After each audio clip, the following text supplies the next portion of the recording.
Hey everybody, it's Bob Phibbs, the Retail Doc. I'm here today in Phoenix, Arizona at Manhattan Associates Momentum. Amazing job. By the way, before I get too far, make sure that you type in where you're joining me from around the world. That's always interesting. And if you're a retailer, tell us what you sell, because I will read every one of these, even if you're watching this on the replay. But today my guests are Chris Shaw. He is the VP of Solution and Partner Marketing at Manhattan Associates. Welcome. Thank you. I've got Rob Armstrong, the CMO of Zebra Technologies. Thanks for having me. And I have Chayatanya, VP of Omnichannel Operations at Belk. Thank you. Thanks for joining me today. So we're here talking about the Unified Commerce Benchmark from Manhattan Associates. And the question, Chris, what is it? Sure. And what made it unique? Because we get surveys and things all the time. What's different about this? Sure. So, Zebra, Google, Manhattan, and SICE have got together to come up with a different kind of research. Most of the research that's been out there done in the industry, and we do a lot of this as well, is survey-based research where you ask a question and you get someone to give you a response. But we wanted to take that really to the next step and do an actual benchmarking assessment to really help retailers like Chaitanya and Belk and others understand where they were starting so that they could understand how far they needed to go, because it's really hard to measure where you've got to get to if you don't know where you're starting, right? So what we did is we set out to evaluate 286 capabilities for unified commerce across 4 particular areas. The goal was to establish a foundational benchmark so that these guys could decide, could understand where they needed to go next. And so we've published that, 124 retailers so far, and we continue to add to that research. Here today, we're here to talk about the research and the opportunities for retailers to take advantage of it. Yeah, I love that. And Rob, so why does the industry need independent assessments like this? And what's the value to retailers that are watching us live right now? Yeah, so Chris kind of touched on it there a little bit. There's a quote that I've heard earlier in my career. I don't know who actually came up with it, but I like it, so I stole it, and I'm going to use it. And it's that if you're going to do a big, significant transformation, the single biggest reason why transformation projects fail is not a lack of common shared vision for the future. It's an understanding of where you actually are right now. And I think being able to have kind of experiential reality, not someone's opinion about what that experience looks like in a particular retailer, a particular channel, but to have an independent third party really assess across multiple stores, multiple touch points for purchases and for returns, how well did they do? How good of an experience was that? It's not just do they have the capability or not. Was it a differentiating capability? Was it really, really positive, or was it really, really negative? So we've done at Zebra quite a few studies over the years. We've actually been doing a shopper study every year for the last 15 years. A lot of different companies have shopper studies. What makes us unique, number one, it's been for 15 years. And number two, we actually ask retail decision makers, associates working in stores, and customers, shoppers themselves, how they're feeling about their experience. And we've seen pretty significant changes over the 15 years. About 15 years ago, less than 30% of shoppers were satisfied with their experience. Now it's almost up to 80%. So the industry's come a long way in the last 15 years. That is, again, asking people their opinion. With this study, it really gives you a sense of reality, and it gives you that common understanding from which retailers and their upstream and downstream trading partners can assess where do they need to go for the future for their transformation. Well, that's what I really appreciate. You actually sent people into stores. They really made purchases. They really did returns. And all those little friction points are all kind of like noted laggard, right? Or leader, right? And so we've got one of the leaders here today, Belk. And so what's unified commerce mean to you in the job that you're doing there? Belk, in fact, tell us a little bit what you do and then why the unified commerce is so important. Absolutely. So first of all, thanks for having me here. So I'm responsible for omnichannel operations at Belk. So that includes inventory exposure on the website, order allocations, and omnichannel programs like ship from store, buy online, pick up in store, curbside delivery, and same-day delivery, as well as dropship. So unified commerce, as I said, it is taking a holistic view of the consumer journey. So the customers do not want to give the same information again. again and again. So if they have given us some information, they expect the retailers to use that information in all the touch points that they have with the customers. So if they are searching something on the website, it is an important data point for the retailers to show them related products related to the search.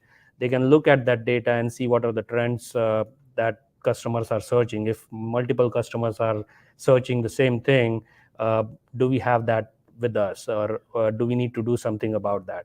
And then using that data in marketing the relevant products to the customers. So if the customer from their searches and what they're buying are younger customers, they don't want to be bombarded by emails that are not at all absolutely relevant to them.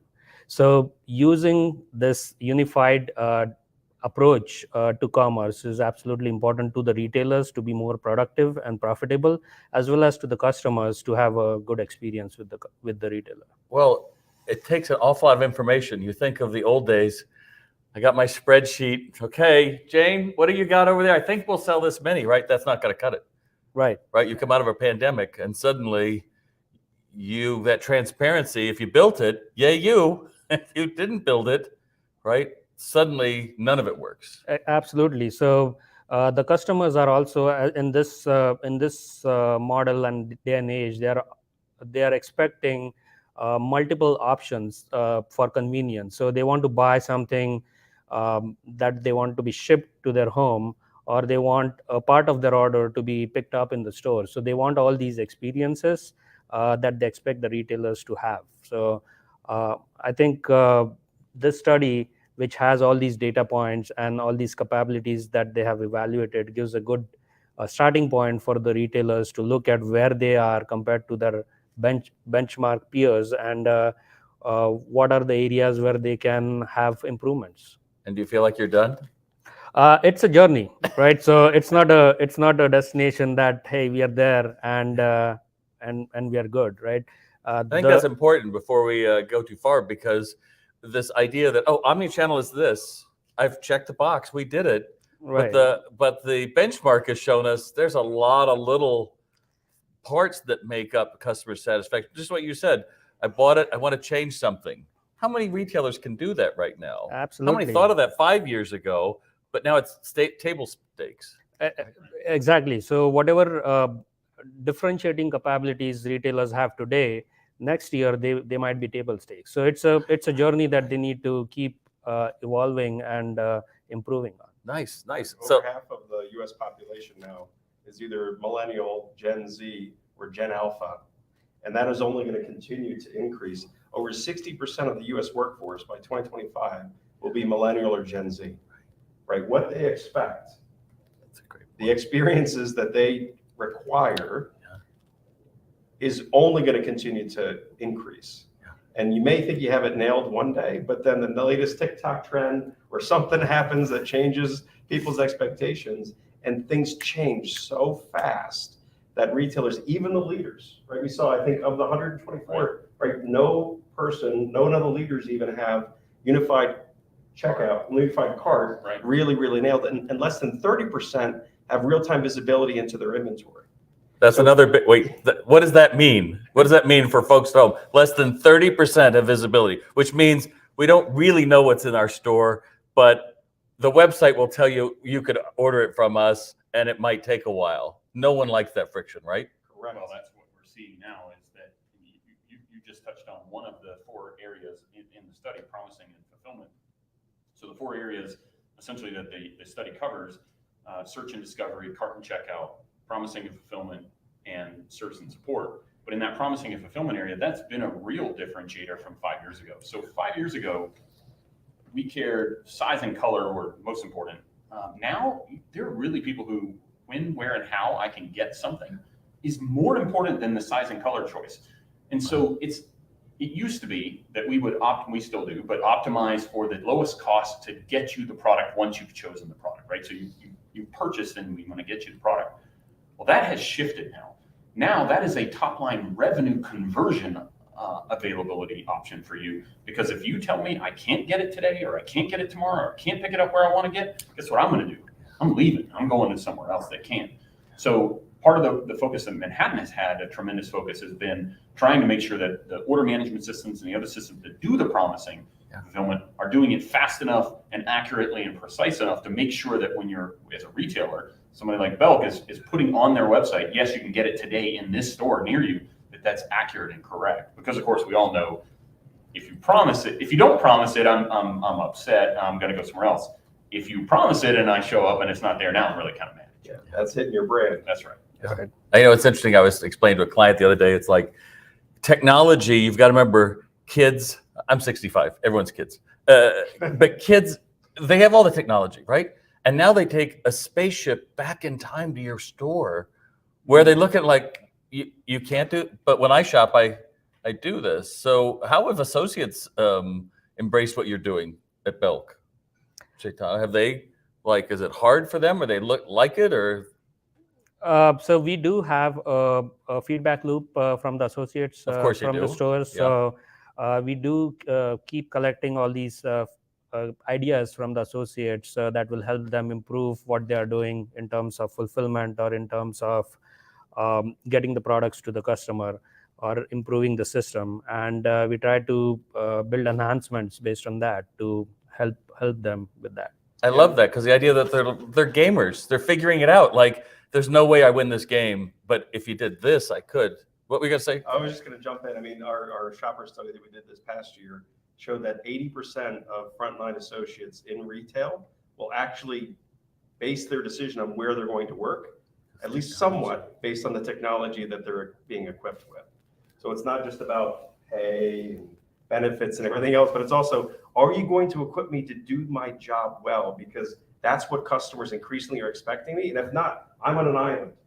The customer is better informed about what's in the store and what the products and prices are than I am. So that's where we're seeing the shift, where frontline associates are expecting that information to be as available to them, if not more so, than the customers coming into the store. Well, and we're realizing that associates actually matter, that they actually can help convert. That, what was it I heard, the 60% that go to return something will buy something else if they bring it to the store. Yeah. But that it takes an engaged workforce that's not sitting there feeling like it's all about a task. They feel like they're actually contributing, they're doing something. What is one of the things that surprised you in the benchmark unified commerce? Yeah, well, I think we touched on it earlier, was the promising and fulfillment. We talked about how important it was.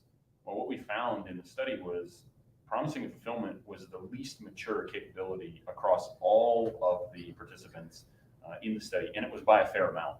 So for any retailer who's looking for an opportunity to differentiate, an opportunity to audience, yeah, then promising and fulfillment and getting that right is got a lot of upside against your peers. Yeah. Anything that you saw that was remarkably different, or did you feel like, oh yeah, I knew all of this? No, don't know all of it.